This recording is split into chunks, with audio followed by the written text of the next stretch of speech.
Kenapa? Karena orang Kristen tidak pernah menyembunyikan atau tidak pernah mengingkari kebenaran Tuhan. Lalu, sungguhkah Bapak Ibu? Sungguhkah Tuhan sendiri yang memberi label ini kepada golongan manusia tertentu?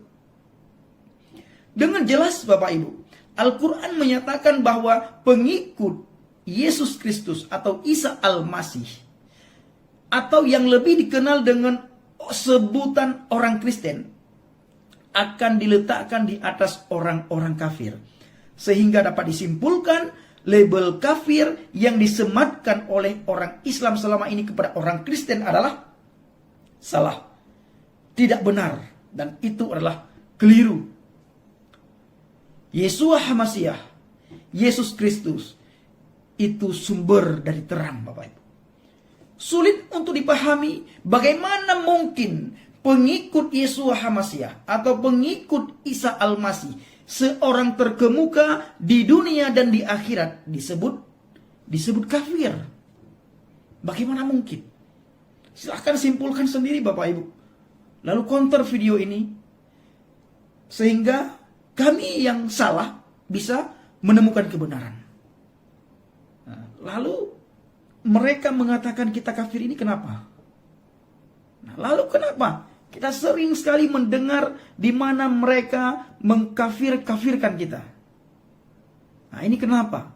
Dari mana mereka ambil sumber sehingga kita sering dikafir-kafirkan?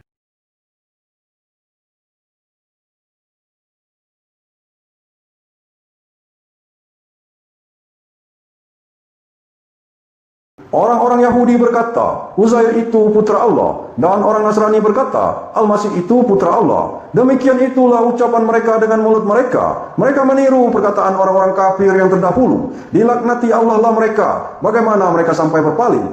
Al-Maidah ayat ke-17. Sesungguhnya telah kafirlah orang-orang yang berkata, sesungguhnya Allah itu ialah Al-Masih putra Maryam. Katakanlah, maka siapakah gerangan yang dapat menghalang-halangi kehendak Allah, jika dia hendak membinasakan Al-Masih putra Maryam itu beserta ibunya, dan seluruh orang-orang yang berada di bumi semuanya? Kepunyaan Allah lah kerajaan langit dan bumi, dan apa yang di antara keduanya. Dia menciptakan apa yang dikehendakinya, dan Allah Maha Kuasa atas segala sesuatu. Al-Maidah ayat ke-72. Sesungguhnya telah kafirlah orang-orang yang berkata, sesungguhnya Allah adalah Al-Masih putra Maryam. Padahal Al-Masih sendiri berkata, hai Bani Israel, sembahlah Allah Tuanku dan Tuhanmu.